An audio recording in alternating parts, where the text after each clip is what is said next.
Muito bom dia a todos.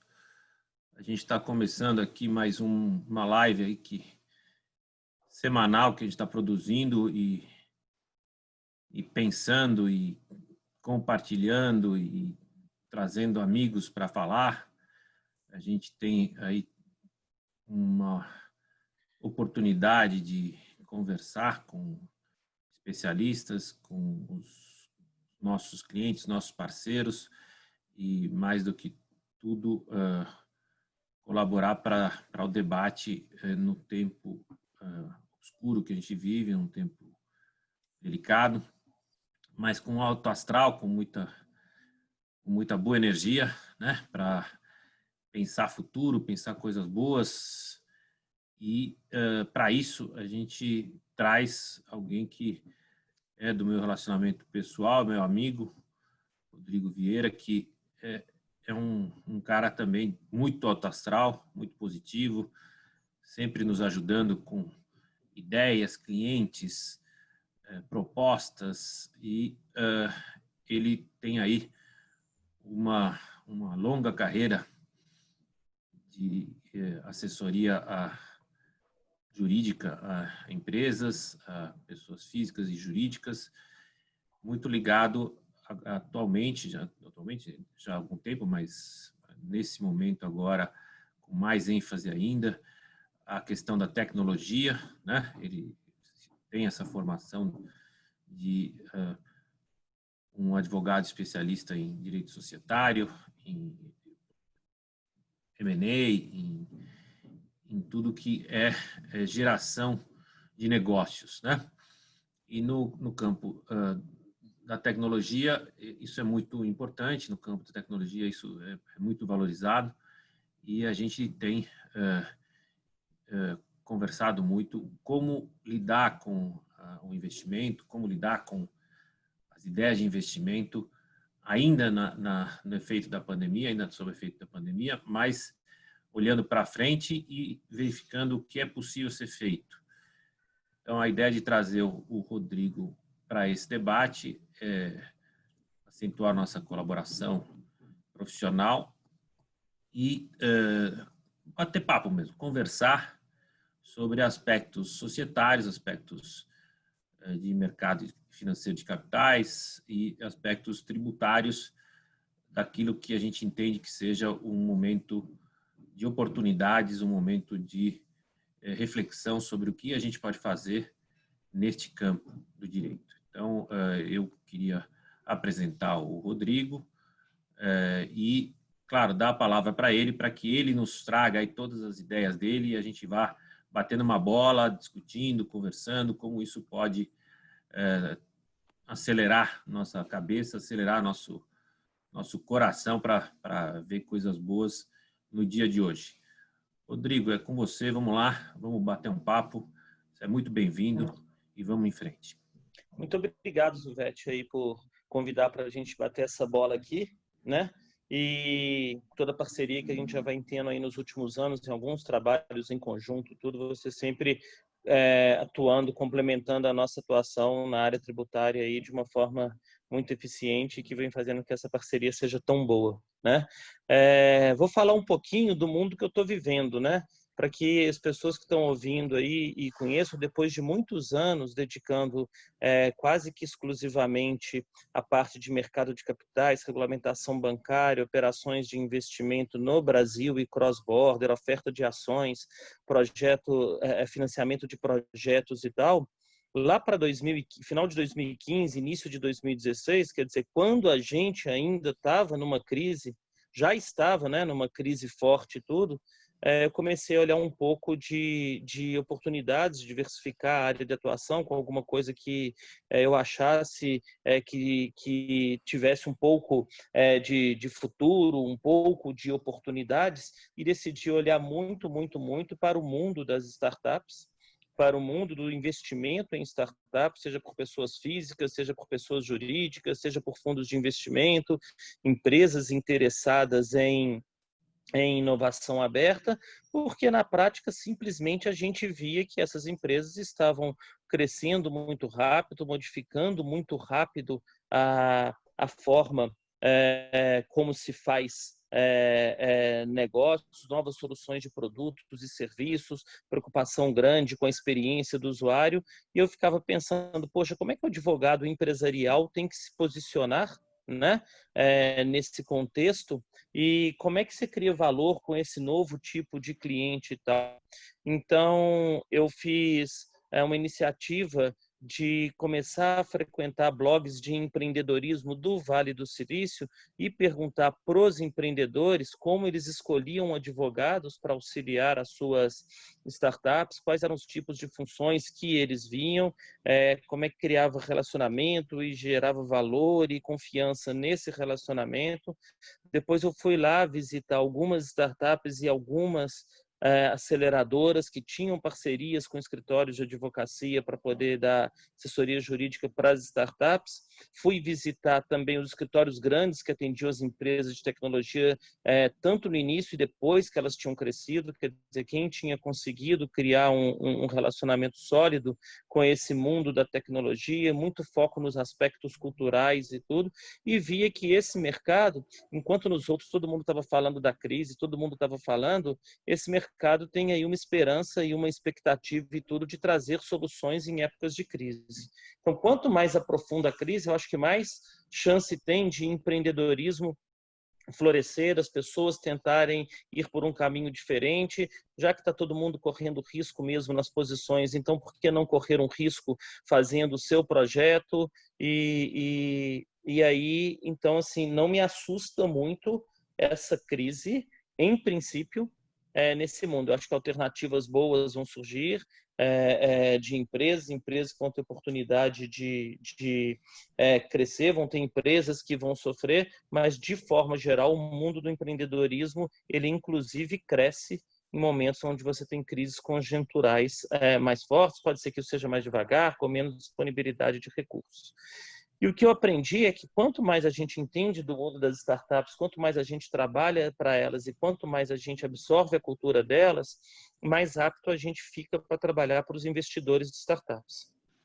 Porque são relacionamentos um pouco diferentes, não é apenas a questão jurídica, mas tem a questão aí pessoal grande de entender quem é o fundador, o que aquele cara quer. Ele é um empreendedor serial que quer vender o mais rápido possível pelo maior múltiplo que conseguir. Ele é um cara que é apaixonado pelo negócio, quer desenvolver aquilo com parceria. É um cara que eventualmente aceita trocar uma participação que ele tem na empresa que ele fundou por um cargo executivo em alguma empresa que venha adquiri-lo. Então, assim, esse mundo é muito interessante, né? O que eu estou vendo no mundo do... Pode falar, Zé, você quer falar?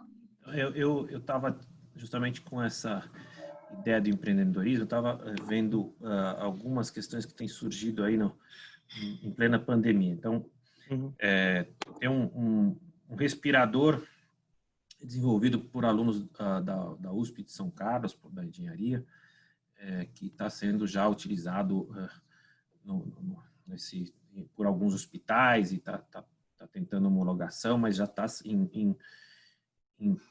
em processo muito rápido de aceitação nesse momento grave que a gente vive. E vi também uma outra iniciativa de alunos da Faculdade de Engenharia de Salvador, da Universidade Federal de Salvador, para desinfecção de profissionais da saúde, né? Um projeto conjunto com o SESI local e outras entidades. Então, às vezes, as perguntas que vêm do meio de inovação, né? Quando a gente fala de inovação, sempre parece uma coisa de gente que está procurando um meio de ganhar dinheiro fácil, mas não é. Tem muita pesquisa por trás, tem muita ralação por trás, e às vezes os empreendedores, aqueles que vão colocar dinheiro nesses projetos, eles já perguntam, bom, o quanto é de inovação, como funciona essa inovação, como eu vou transformar este meu dinheiro em alguma coisa que vai lá na frente, ou neste momento mesmo de pandemia, ser utilizado, e qual o benefício que eu vou ter, tanto do ponto de vista de negócio, quanto do ponto de vista tributário. Então, aqui eu queria da tua experiência, você que trabalha muito com esses think tanks, esses lugares de geração de ideias, que é tão importante num momento como esse, que são tão importantes num momento como esse, como é que você trabalha nisso, como você converte isto em um negócio para todos os fins de mercado?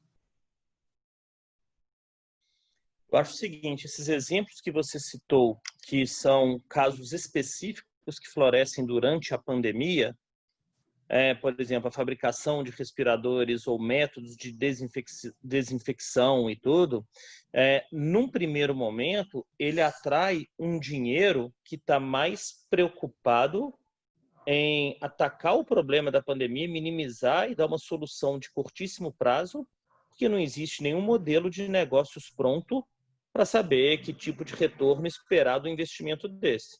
Quer dizer, a demanda por respiradores pós-Covid, quanto vai ficar, quem são os fabricantes, qual que é o seu custo de produção, qual é a cadeia de suprimentos que você tem para esse tipo de coisa. Essa solução de desinfecção tem chance dela ser adotada em larga escala nos hospitais e em outros lugares públicos depois de Covid e tudo. Então, assim, o primeiro dinheiro que entra nesse momento em que surge uma boa ideia, alguma alternativa no auge da crise, que isso tem que sair para a rua o mais rápido possível, não acho nem que o investidor desse tipo de projeto consegue ter as premissas e um plano de negócio e entender o tamanho de mercado, esse tipo de coisa nesse momento. Então, é um dinheiro que entra ali, se tiver tendo alguma captação de recursos de terceiro, que é quase assim, vamos entrar, vamos resolver e depois vamos ver o que a gente faz. Não tem nem como que eu fazer valuation desse tipo de empresa, né?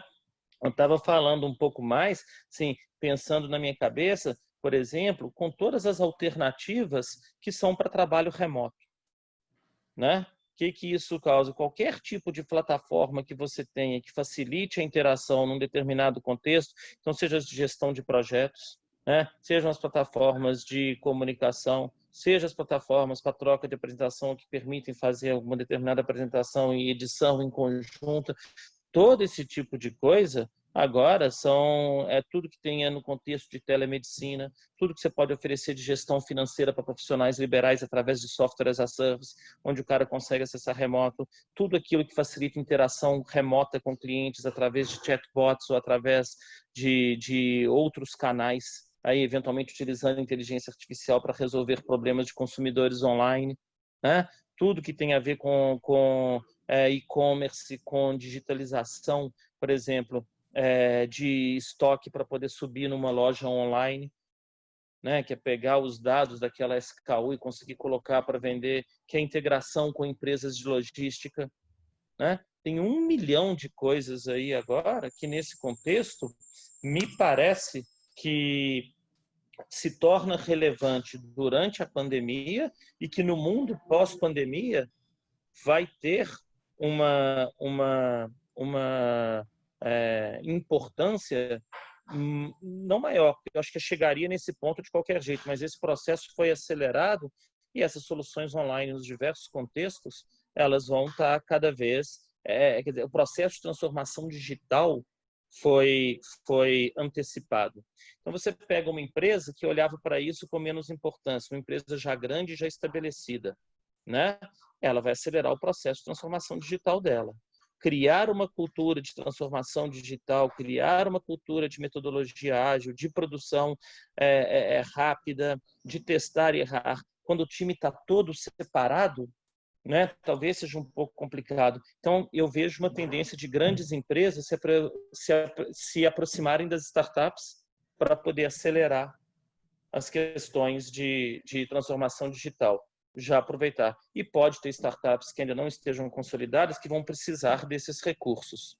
Então, acho que cada vez as pessoas vão olhar mais para as startups e para as soluções digitais e o número de investimentos nessas empresas deve aumentar, ainda que seja difícil fazer valuation num momento de economia balançada, no momento de economia balançada em diversos países, porque se vai ter um fundo americano vai ter interesse de continuar investindo no Brasil nesse momento todo, não sei, ele tem um portfólio também de investidas em outros. Alô? Congelou tua imagem.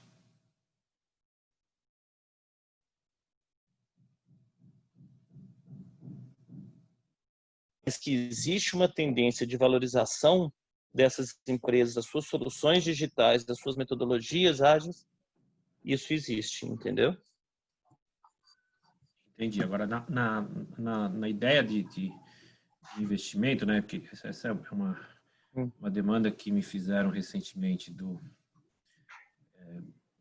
tem um caso aí que o pessoal está desenvolvendo inteligência artificial para mapear radiografias, né? Porque no Brasil não tem muito acesso à ressonância magnética, são poucas as máquinas, né? Então, pela radiografia, mapear o vírus Covid-19 entrando no pulmão do paciente, né? Então, por uma inteligência artificial, ele desenvolve um método comparativo e, com acesso às imagens, ele consegue ajudar a detecção da Covid-19. É um negócio muito interessante, muito inovador. E como você já disse, não tem condições de você fazer um valuation disso, você não tem condição de fazer uma estruturação como você faria em tempos normais. Mas mesmo nesta ocasião, há sim a oportunidade de você, existe sim a oportunidade de você trabalhar isto de uma forma jurídica que dê tranquilidade para um investidor e, ao mesmo tempo, para quem está na ponta do desenvolvimento, fale, bom, eu vou desenvolver, esse é um assunto importantíssimo de detecção, que ele é até perene, ele pode até criar outras aplicações dentro da medicina, mas o importante para as duas pontas é como fazer a ligação e como montar isto um negócio. E até desse negócio sair algum outro negócio que possa ser incentivado do ponto de vista fiscal, que possa ter uma dedução para quem investe ou alguma isenção ou uma imunidade tributária, porque o caráter social é muito grande. O caráter tecnológico também. Mas ainda é muito árido. Quando a gente fala nesse assunto, parece que está falando de um negócio fora do mundo. Mas está acontecendo. E aí a gente precisa de alguém que faça essa junção. Faça, olha, como é que a gente vai fazer? Passos a serem feitos, do primeiro até o último, para chegar o dinheiro ao investimento e que isso seja transformado em algo efetivo, ou em escalável. Então, você consegue fazer isso de uma forma melhor e dar a ideia para o mercado que isso é um negócio que não tem nada de errado ser capitalista, mas sim, é capitalista, é social e, ao mesmo tempo, é seguro para todo mundo investir. Na parte do investimento, contando aí esse caso seu, e a gente tem conversado com algumas health techs que estão em evidência nesse momento, o que me vem à cabeça é um valuation diferido. É um cara que está entrando com dinheiro agora, que não tem como fazer esse valuation, mas você estabelece no contrato, por exemplo, que ele vai ter 30% de desconto numa próxima rodada de captação, quando for possível atribuir um valuation à empresa.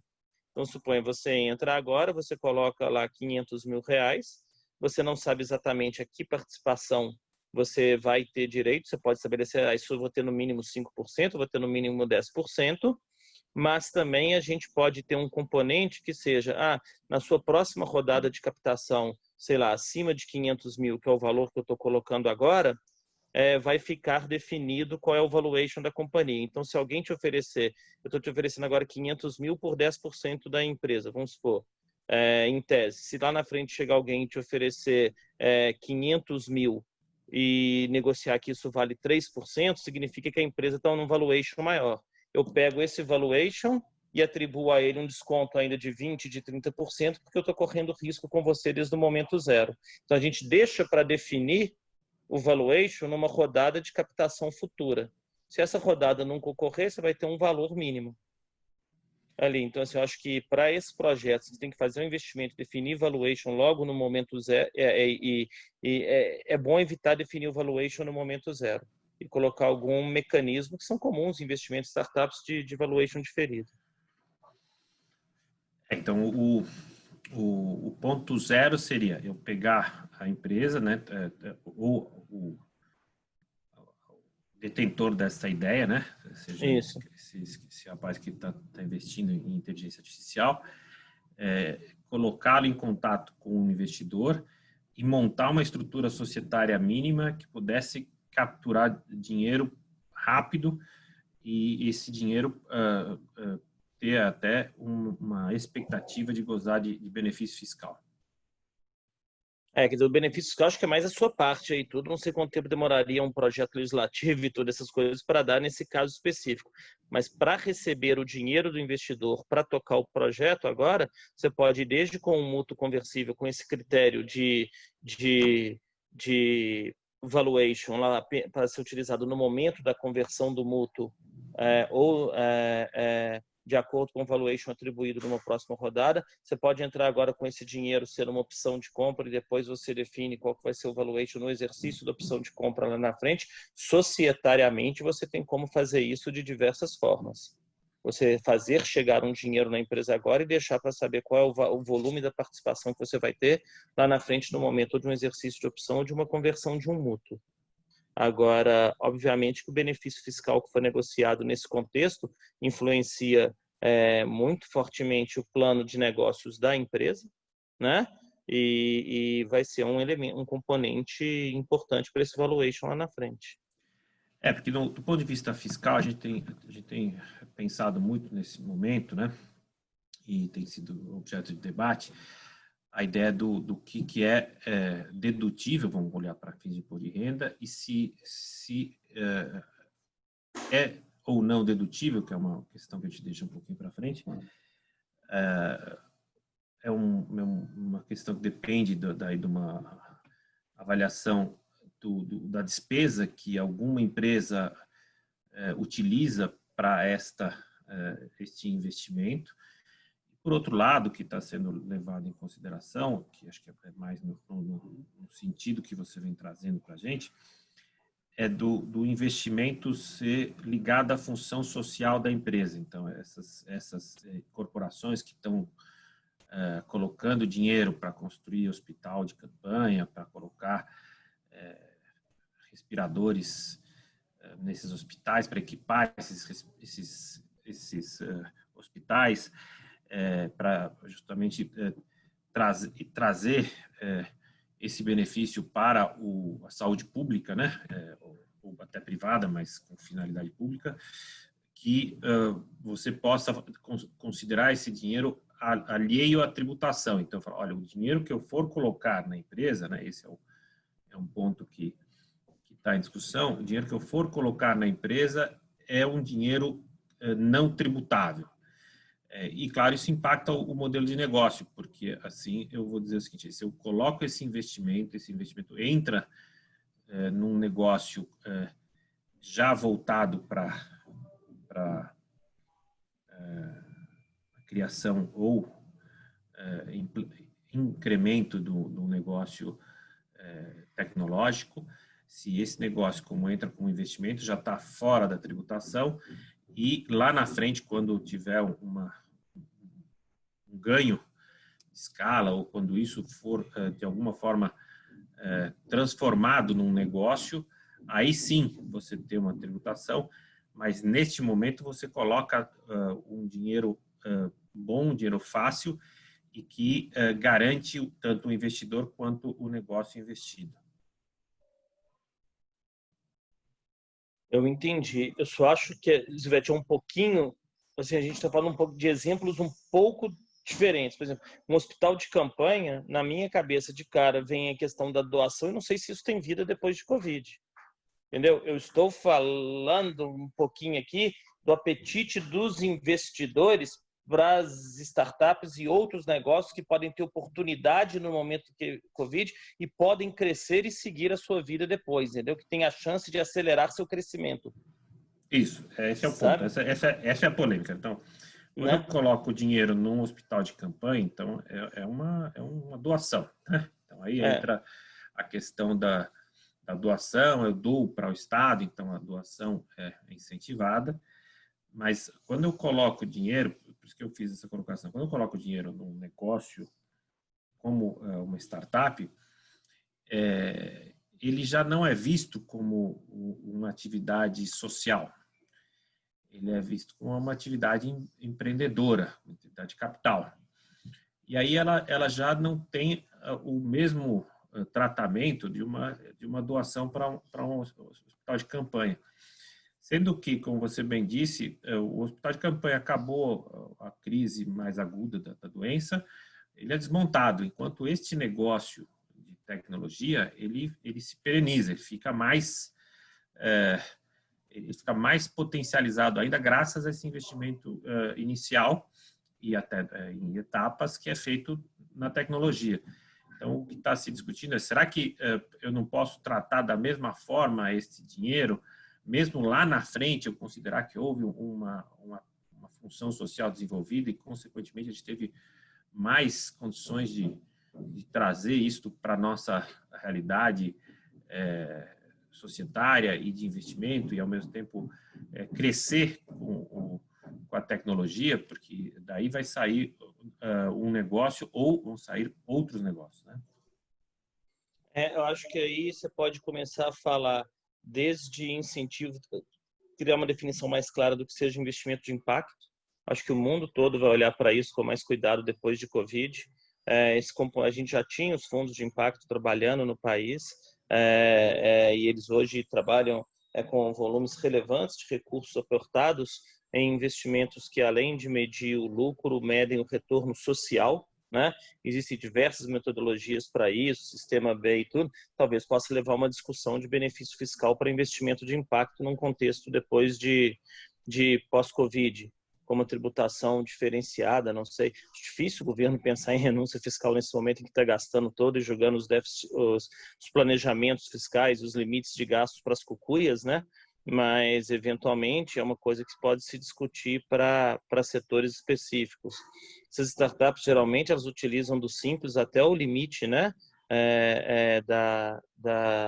Do faturamento, por isso que é comum você entrar com mútuo conversível quando você faz esse investimento ainda e tudo, e não necessariamente como uma participação no capital direto, porque muitas vezes quem está investindo é uma PJ e a Simples não pode ter uma PJ como investidor, então você vai aproveitar até o momento melhor que você tiver essa tributação no Simples, para depois fazer a conversão do mútuo como transformação da empresa em SA, e aí estudar o seu regime tributário melhor. Pode ser que alguns setores tenham algumas áreas de atuação, aí falando para a própria empresa, quando chegar nesse momento tem algum ou outro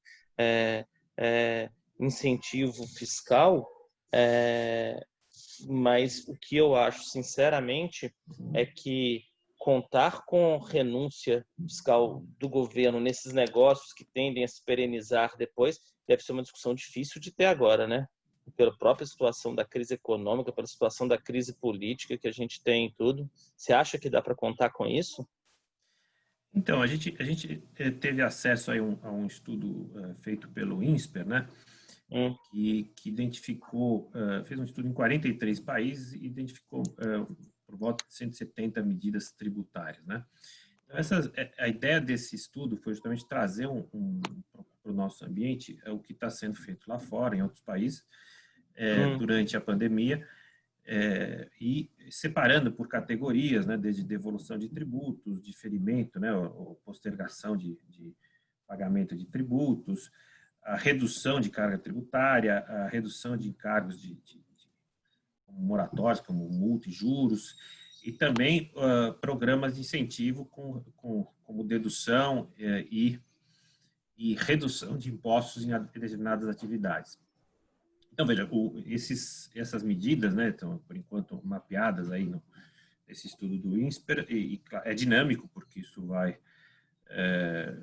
crescendo conforme vai evoluindo a doença e, às vezes, vai diminuindo na outra ponta ou vai modificando o tipo de incentivo.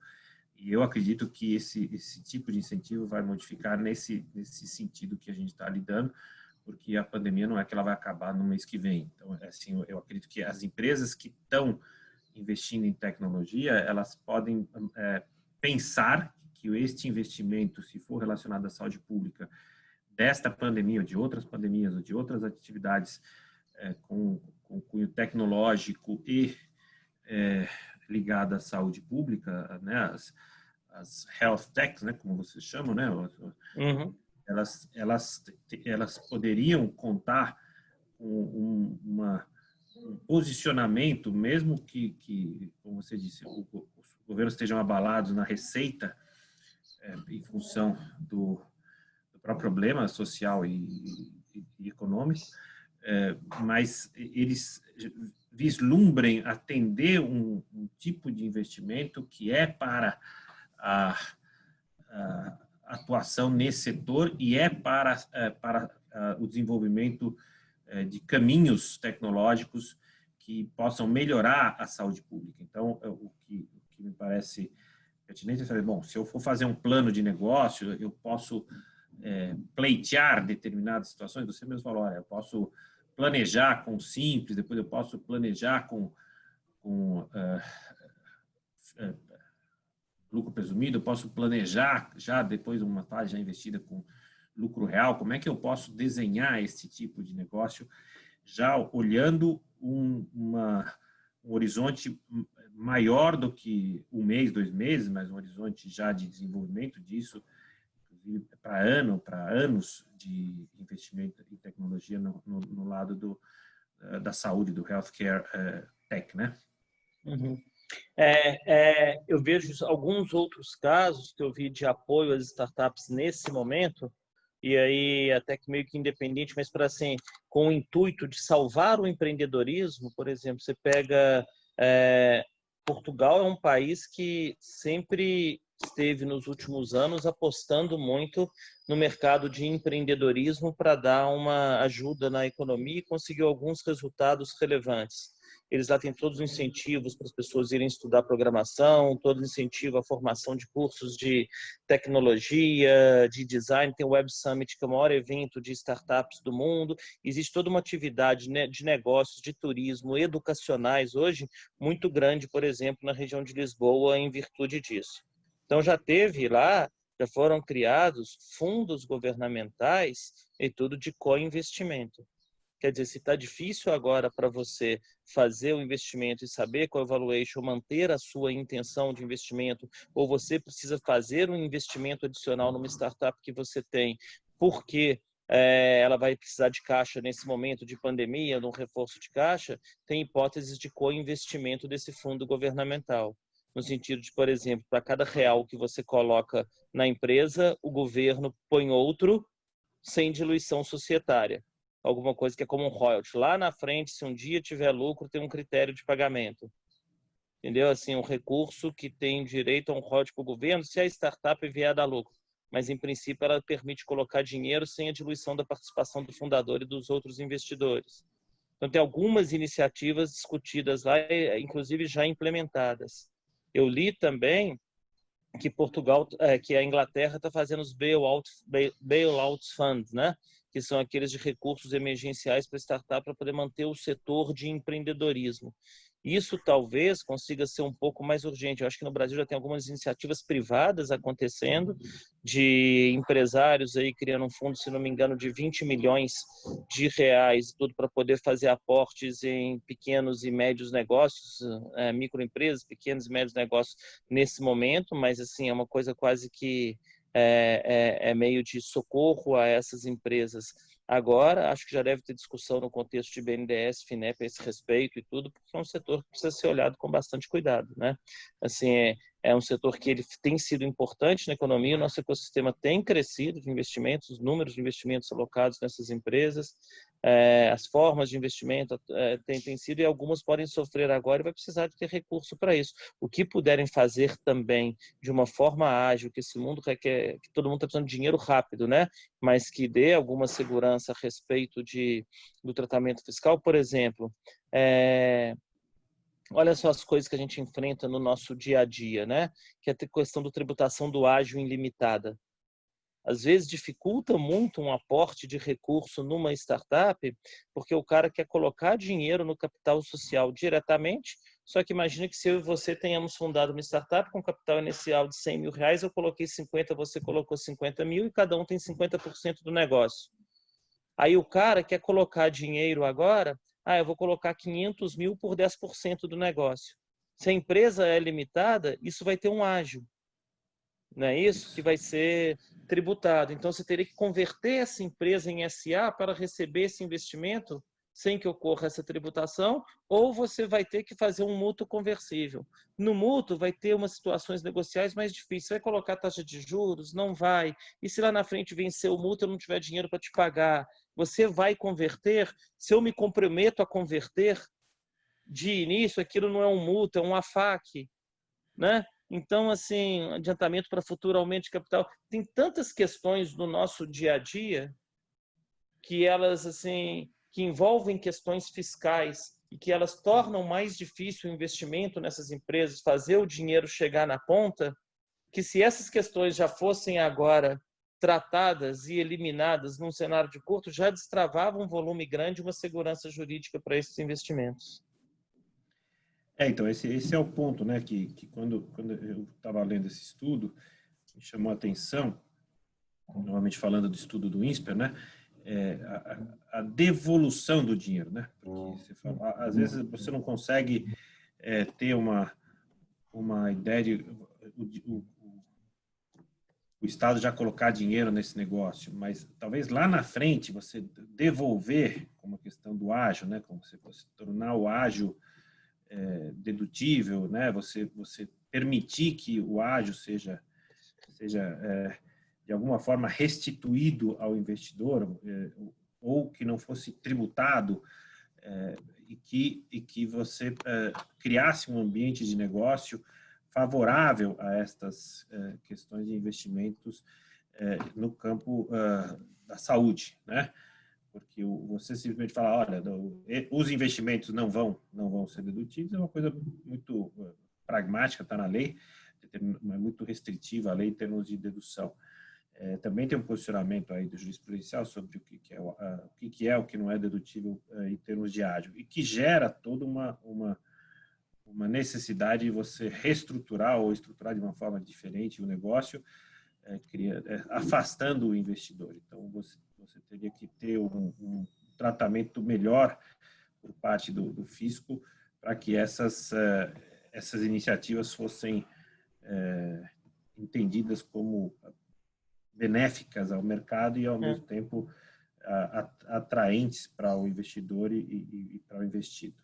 Por exemplo, se eu quiser fazer um investimento e conseguir reunir, igual a gente conseguiu na semana passada, 14 investidores anjos, cada um colocando um cheque de 50 mil para fazer um investimento numa empresa, que é uma coisa relevante, vai ter 700 mil reais de investimento numa empresa que está precisando.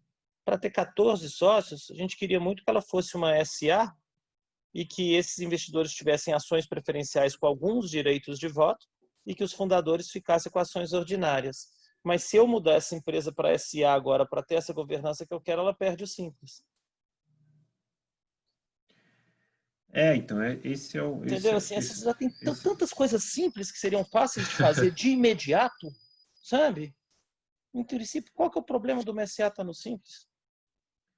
Então, esse é um ponto da nossa legislação que atrapalha muito, né? Você tem negócios saindo, negócios bons, negócios promissores, que acabam sendo expulsos desta categoria simples, essa categoria de tributos mais benéfica, ou forçados a criar estruturas societárias tortas, e às vezes até com risco de ser autuado para atender a questão tributária. Então, você precisaria ter mais um foco nesse sentido. E eu vejo nesse estudo comparado que as ações governamentais são de incentivo no momento de grande crise, né? Então, não é só para um negócio ligado à healthcare, para um negócio também que precisa ser gerado num momento de crise, ou seja, que não necessariamente esteja relacionado a healthcare, mas que esteja relacionado a investimento produtivo e que esse investimento produtivo gere empregos e ajude a fazer a economia funcionar ou restartar a economia. Então, o modelo tributário, o modelo societário a ser incrementado, né, a ser colocado em prática,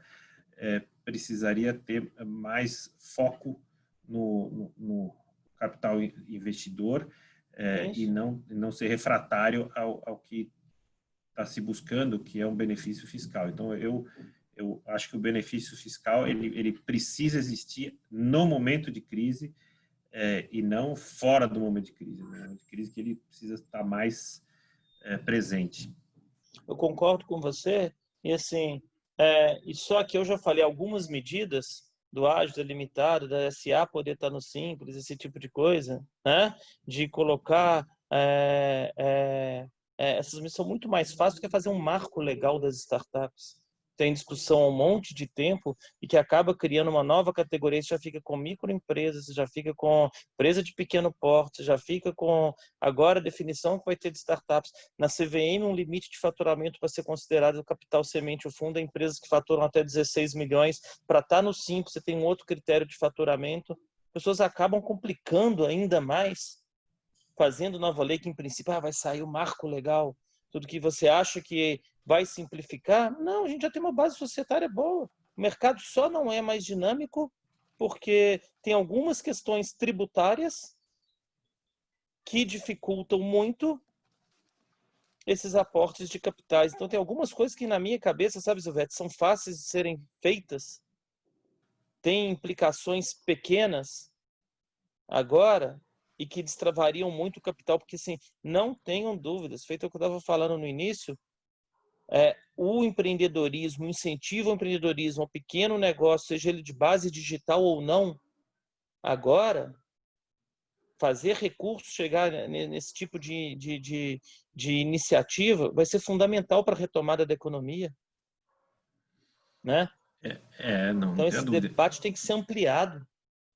Então, do ponto de vista de incentivo imediato, a gente não tem nada muito desenhado. A gente teria que contar com o que a gente já tem no mercado e estruturar o negócio rapidamente para tentar obter um benefício existente e contando com que o governo solte medidas, a exemplo do que está acontecendo lá fora, para trazer esse investidor para o incentivo fiscal de forma mais ampla, né? Ou seja, com ou postergação de tributos, ou redução de tributos, ou devolução de tributos lá na frente. Mas, por hora, o que a gente tem na prática eu crio uma limitada, eu crio uma limitada para o negócio de saída e coloca ela no simples. Basicamente é o que a gente tem hoje. Isso, e faz um mútuo conversível agora, para você ter uma possibilidade de definir o valuation lá na frente, no momento da conversão e não agora, e para não implicar num ágio para os fundadores da startup. Então, eu chego, por exemplo, com o Cauê, que está aqui me ouvindo, né? Que ganhou na Mega Sena. Eu pego o dinheiro dele, ou seja, eu monto a estrutura, pego o dinheiro dele, ele me empresta, assina um contrato de empréstimo. Esse contrato de empréstimo é conversível em capital, ou seja, ele pode, se eu não pagar, ele virar meu sócio. Isso, certo? exatamente. Enquanto isso, ele vai correndo juros, né? Juros, não é um juro de mercado financeiro, nada disso. Quer dizer, na verdade, a gente trabalha com a premissa de que a hipótese dele seria ser sócio desde o início. Ele só não está sendo sócio desde o momento zero, porque a expectativa dele é de valorização do investimento dele com a valorização da ação. Porque se for para investir para ter retorno financeiro, ele vai investir em instrumentos mais seguros. Título de dívida de startup é um péssimo investimento, né? Financeiro ali. Agora, econômico é que todo mundo que investe no startup está atrás da valorização da ação.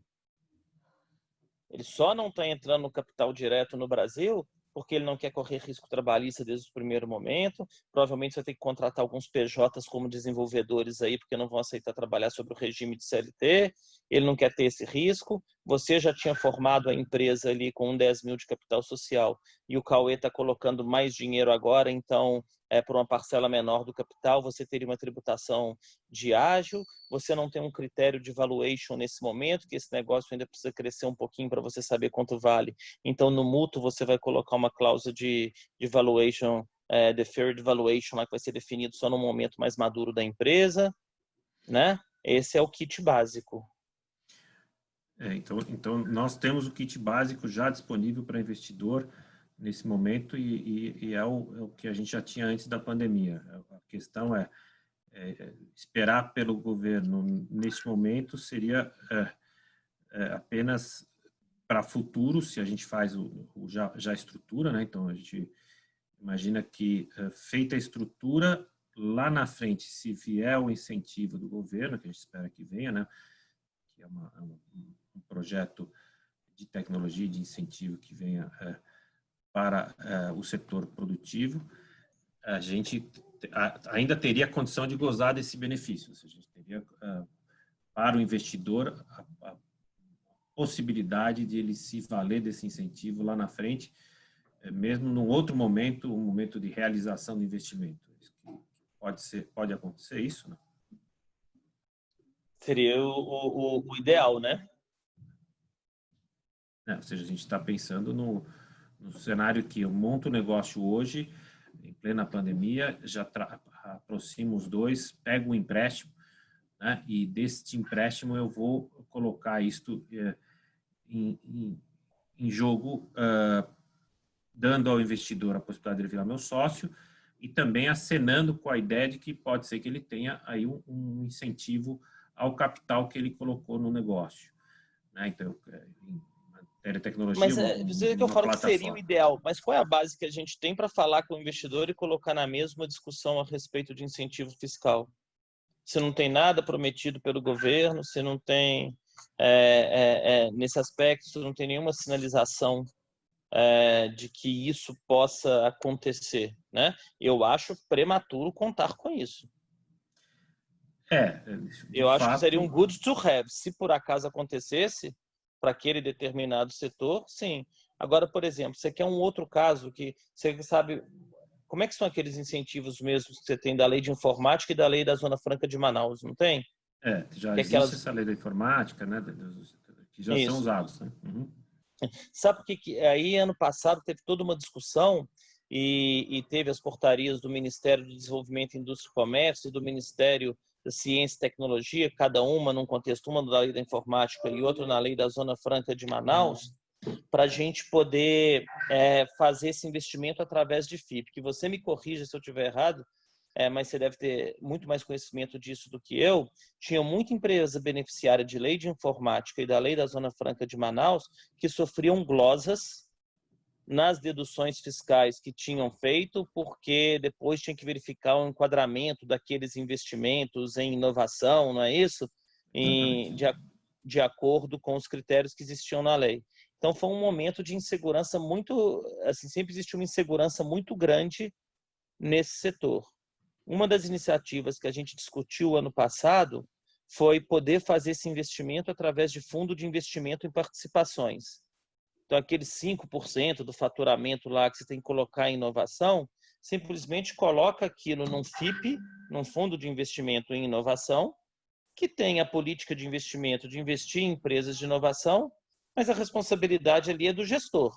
A partir do momento que você integralizou as cotas do fundo, você já cumpriu com a sua obrigação de investir em inovação. Ok? E aí, o gestor do fundo pode administrar esse dinheiro e investir nas startups inovadoras. O que acontece na prática? Que a gente não consegue destravar esse mercado. Ora, parece que tem um prazo anual para as empresas mostrarem que fizeram esse investimento. Se não me engano, é sempre ano vencido, né?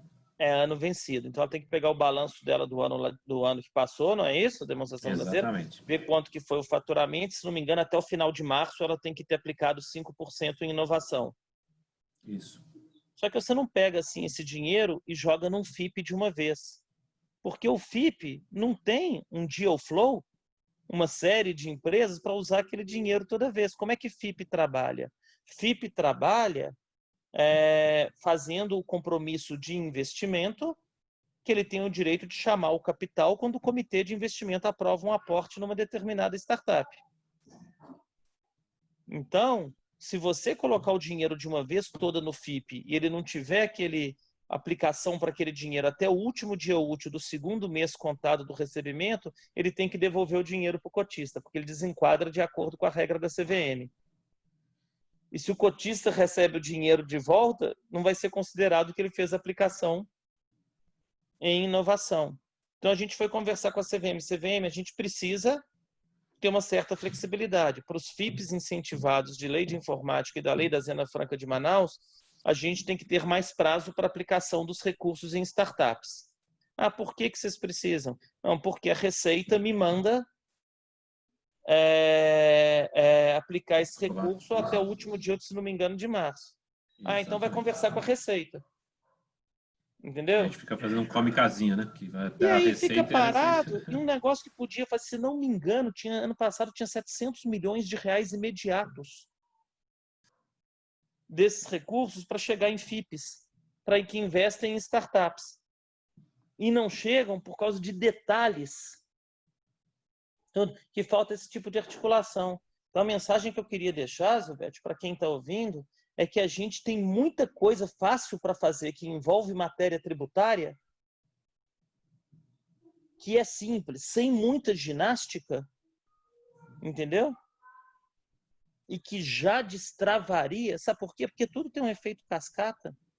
Se por acaso dispara o recurso, se você imagine você na posição do investidor anjo, e você sabe que hoje tem 700 milhões de reais que podem chegar em startups, que o fundo que você quer investir vai receber investimento dessa empresa. Você fica mais incentivado. Porque você fica pensando, poxa, vou participar de um fundo mais líquido, ou se você também quer fazer um investimento direto na startup, você fala assim, poxa, essa startup vai receber recurso incentivado da empresa tal, que investiu nesse FIP, você também fica assim, tá bom, eu vou colocar meus 2 centavos aqui, vou colocar a minha parte, entendeu? Isso destrava, isso gera confiança para o setor como um todo. O meu ponto é que tem muita coisa simples para ser feita que gera resultado no curto prazo, envolvendo matéria fiscal. Até no pronunciamento que foi feito ontem do ministro da Economia, junto com o ministro da Casa Civil, eu notei que tem uma sintonia quanto aos programas que têm que ser adotados em termos de ajudar a reativação da economia.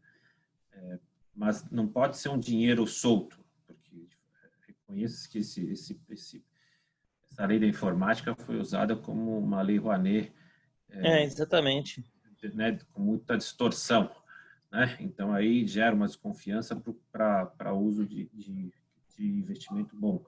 Se a gente pudesse ajustar isto e dar uma ideia no próprio Ministério da Economia de soltar o investimento ou de permitir que os fundos já reconhecidamente ligados à tecnologia pela CVM, que eles tivessem um carimbo de idoneidade, que pudessem pelo menos carregar recursos para essa atividade. Então, a gente estaria com investimento produtivo, investimento em tecnologia, investimento de negócio, ligado a essa cadeia de investimento e inovação. Mas, enfim, lógico que é um wishful thinking, né? Mas a gente não pode deixar de atender o cliente nesse momento. O cliente está interessado em ver o mercado, em sentir o mercado. A gente é perguntado toda hora sobre o assunto e a gente tem os mecanismos travados para tocar as empresas neste momento. Mas, de qualquer modo, se a gente quer dar uma boa notícia, né? Se a gente quer dar uma notícia de alento, é que a gente vai continuar buscando esses mecanismos para incentivo das empresas em tecnologia, das empresas em inovação, do lado fiscal. E do lado societário, você está aí trabalhando como nunca, buscando formas menos burocráticas para colocar isso em prática. Eu acho que, assim, no momento que você tem a bolsa, que tem uma volatilidade que você não consegue entender hoje, não sabe como vai ficar, não é isso? No momento em que os juros vão ser cada vez mais baixos e tudo, E se você tem alguma disponibilidade financeira e tiver interesse em conhecer oportunidades de investir em startups, tiver oportunidade de fazer parte disso que promete múltiplos, é o que eu estou falando. Tem muita coisa boa acontecendo no setor. Não acho que o mundo das startups e do empreendedorismo sofre. Algumas sim vão sofrer, algumas mais maduras vão sofrer, que já têm negócios mais estabelecidos, mas quando já tem uma consciência grande do risco em qualquer setor, não, assim, hoje não tem tanta diferença se aportar recurso na bolsa ou aportar recurso numa empresa nascente, desde que você confie no time e goste do projeto. Porque o volume de risco está muito alto. Então, eu sugeri todo mundo olhar para as oportunidades aí de empreender, de fazer investimento nessas empresas, porque tem as formas de fazer, tem a forma de proteger, podem ser que não sejam as mais eficientes agora, tem oportunidade de melhoria, mas tem muita gente fazendo. Das operações que eu estava trabalhando, nenhuma delas pararam. Os term sheets que estavam assinados, todo mundo continua. Teve uma operação que ia ser um investimento vai ser um investimento de um fundo e de um grupo de anjos, que alguns anjos saíram, mas entraram outros e o valor do cheque foi mantido. Então, isso é uma boa notícia para quem está querendo Então, investir assim, nesse mercado. as operações estão continuando. Ontem teve um call inicial para começar a auditoria de um projeto que a gente tinha mandado proposta semana passada. Tem saído propostas, os fundos estão capitalizados.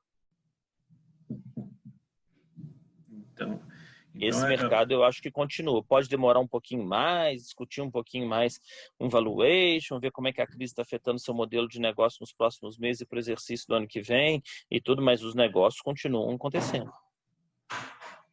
Excelente, excelente. Bom, então, do ponto de vista de negócio, de investimento, está bem feito o desenho, está bem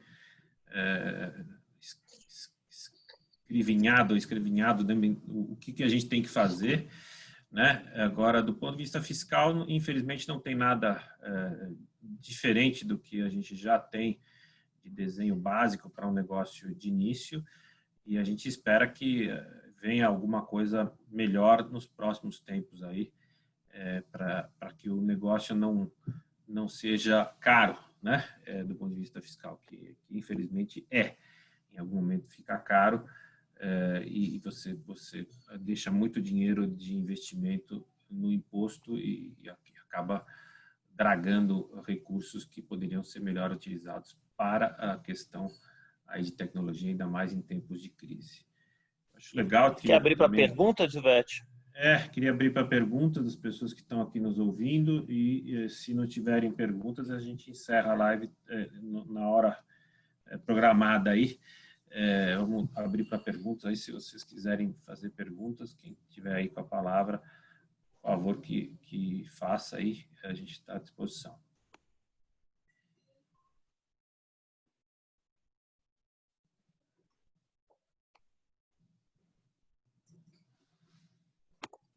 O pessoal está mais tímido,